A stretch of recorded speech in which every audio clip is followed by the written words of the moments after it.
Olá pessoal, vamos tratar agora de mais um autor da literatura brasileira contemporânea, na verdade uma escritora, uma autora, que é a fantástica Adélia Prado.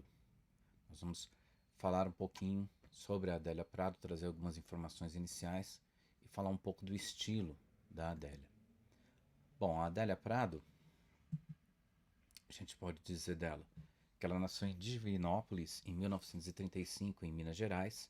Ela tem muito dessa essência mineira no trabalho dela, na obra dela. Ela é uma poeta, mas além de poeta, ela também é romancista e contista, embora nós vamos ver adiante que praticamente tudo que ela faz gira em torno da poesia, no sentido de que a poesia, a lírica, né, a forma poética, aparece no romance e aparece também no conto dela. E ela também escreveu histórias infantis, como nós veremos adiante. Ela fez magistério e atuou como professora. E posteriormente, já atuando como professora, né, já tendo feito magistério em função, né, acompanhando o marido dela, ela fez filosofia. Ela se formou em filosofia. Ela publicou o primeiro livro de autoria dela, Bagagem, em 1976. Ela já tinha publicado um livro em parceria, mas que não é considerado um livro realmente de autoria dela. O primeiro livro de autoria exclusivamente dela em 1976. Esse livro foi incentivado por nada mais nada menos que Carlos Drummond de Andrade e foi bancado pelo Afonso Romano de Santana, ou seja, pessoas muito influentes da literatura deram esse apoio para Adélia Prado lançar o seu primeiro livro. Profissionalmente, ela atuou na prefeitura de Divinópolis entre 1983 e 1988 e atuou também na orientação pedagógica para professores entre 1993 e 1996. O primeiro livro infantil da Adélia Prado foi publicado no ano de 2006. Agora, algumas informações sobre o estilo da Adélia Prado, que é uma escritora muito conceituada, muito querida, na verdade. Ela tem muitos leitores que gostam desse estilo, dessa forma dela escrever. Então, a escrita dela, segundo os críticos, é sempre uma escrita lírica, ou seja, é sempre uma escrita com um fundo poético mesmo quando ela faz prosa. E isso é muito interessante de ver que, na verdade, mais do que a classificação em gêneros, a gente precisaria classificar a escrita da Adélia Prado em termos de estilo. Então, o estilo dela é lírico. Ela é uma autora muito preocupada com a construção do que se chamaria de identidade feminina. Mas ela constrói a identidade feminina, ou seja, o ser mulher, para ela, que é um foco absolutamente central, inclusive na literatura infanto-juvenil dela, que é absolutamente central no trabalho dela, ela constrói de uma forma diferente. É um ser mulher que está ligado a algumas raízes dessa mineiridade dela, né? Então ela trabalha muito com ideias que vêm do catolicismo, ideias que vêm de uma certa percepção desse catolicismo, de uma certa assimilação dessa formação católica. Trabalha muito com a sexualidade feminina, com elementos do prazer feminino, elementos do bem-estar feminino num relacionamento, é bem interessante. E traz bastante também o cotidiano doméstico, ou seja, coisas miúdas, ou que a gente chamaria de miúdas, que acontecem no cotidiano, no dia a dia. Catolicismo, sexualidade, cotidiano doméstico seriam então os temperos, ou mais do que temperos, né? Porque parece que a gente está falando temperos, parece que é algo externo, né? Algo que dá sabor. Na verdade, seria a massa mesmo, né? Seria o substrato mesmo de onde ela tira essa construção de identidade feminina. Ela tematiza bastante também a família, as relações familiares, as relações pai, mãe, filho, irmãos. Isso também é um tema bastante frequente na poesia da Adélia Prado. termos de imagens, a imagética dela está ligado ao ambiente doméstico. Isso é bem interessante. O ambiente doméstico, do cotidiano, do dia a dia. E ela traz muita coisa referente à cozinha, referente à culinária, cozinha, a pratos, enfim. Os protagonistas, os eus líricos, digamos assim, dos seus poemas, como também, né, da maioria de suas obras, da grande maioria de suas obras, são protagonistas femininas, né? E isso é muito interessante também dentro dessa forma dela escrever. Existe uma figura que vai aparecer com constância numa fase um pouco mais tardia da poesia da Adélia Prado, que é do Eliud Jonathan. E ele vai aparecer em vários poemas. Aqui eu coloquei em vários poetas, na verdade em vários poemas, né? Ele vai aparecer como um amante idolatrado, ou seja, como alguém que por quem ela suspira, por quem ela a quem ela deseja, né?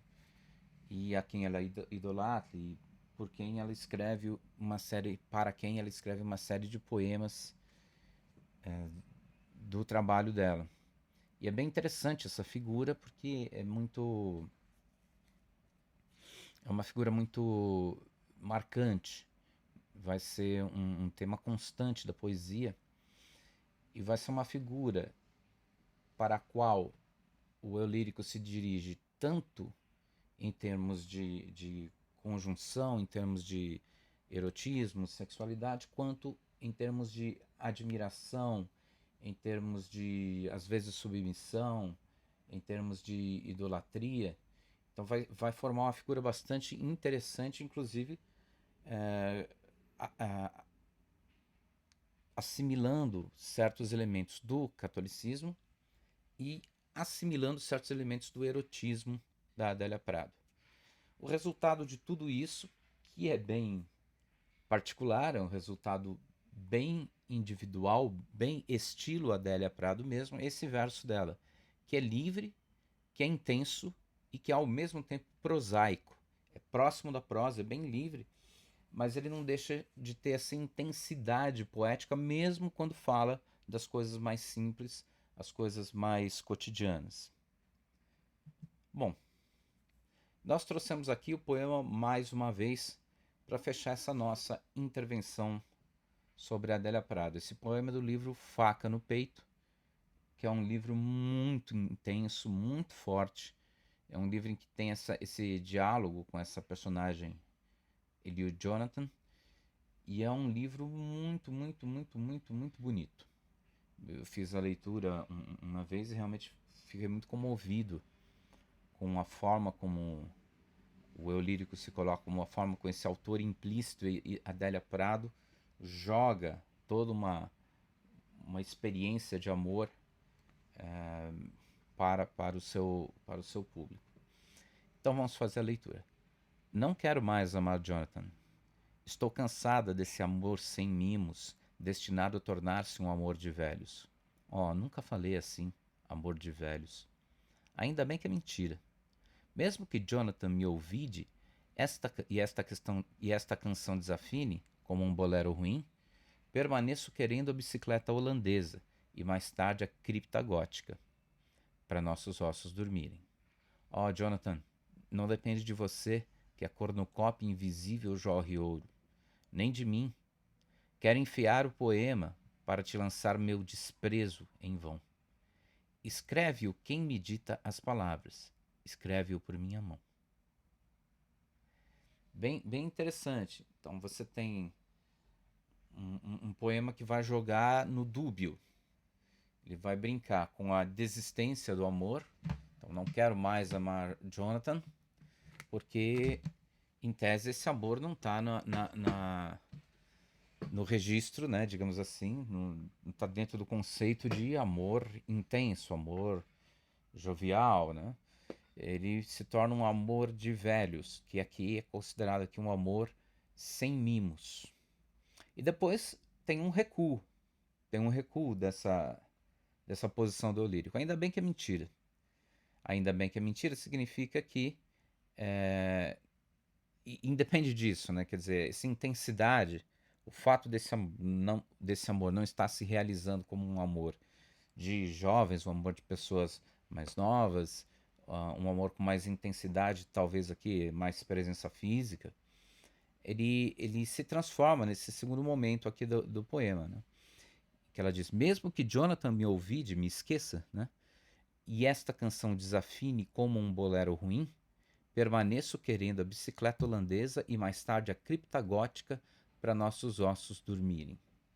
Então aqui você tem essa referência a determinadas coisas que não seriam do, do, do não seriam do amor de velhos. Quer dizer, mesmo que não haja essa realização física, esse momento de presença, de contato, esse momento, digamos, mais jovem do amor, o desejo por esse momento continua valendo. Né?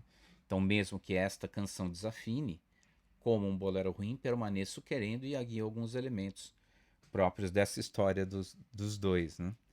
Ó, Jonathan, e aí o eu lírico deixa de falar para o enunciatário como sendo o leitor, ou como sendo o leitor implícito aqui, e passa a falar diretamente para o Jonathan. Ó, Jonathan, então aqui você tem um vocativo. E diz o eu lírico: não depende de você que a cornucópia invisível jorre ouro. E aí uma imagem muito intensa, ou seja, me esqueça ou não me esqueça, esteja ou não esteja aqui, que você complete ou não me complete da forma como eu entendo que seja, que deva ser um amor, não vai depender disso, esse amor, quer dizer, o valor disso que eu sinto, de alguma forma, nem de mim, diz o eu lírico. Quero enfear o poema para te lançar meu desprezo em vão. Ou seja, não adianta eu dizer aqui que eu não vou mais te amar, ou meu poema não vai ter a beleza que deveria ter com um amor que realmente se realizasse entre nós. Isso é em vão. Né? Existe uma outra força que vai fazer com que eu continue amando a ti, Jonathan. E aí continua sendo o Jonathan porque eu tenho pra te lançar e o T é o Jonathan que está ali em cima. Você vê aí também a presença da coloquialidade, né? Para te lançar o meu desprezo e não depende de você. Então você tem uma das formas de você definir a segunda pessoa como você e outra forma é o tu. Aqui elas estão misturadas, mas na linguagem do cotidiano isso é muito comum.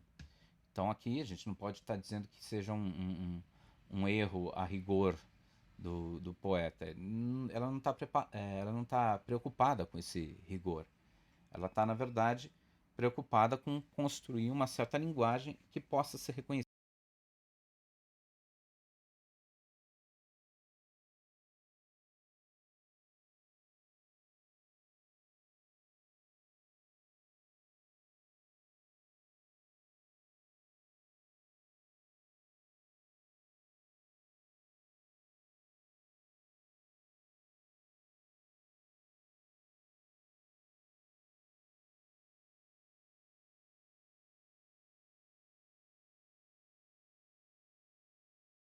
Né, que sente profundamente, né, que sente fortemente esse é,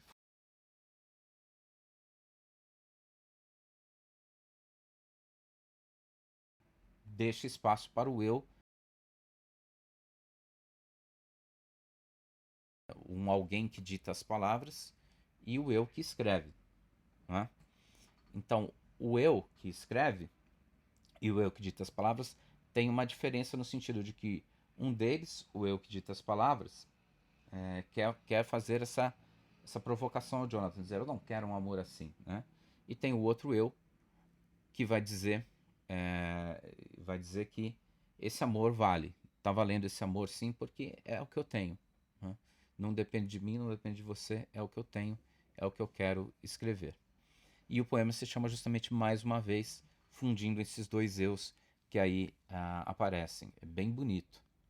Bom, basicamente era isso que eu tinha a trazer sobre a Adélia Prado. Espero que eu tenha sido minimamente convincente nas minhas explicações. E eu agradeço a atenção e até a próxima.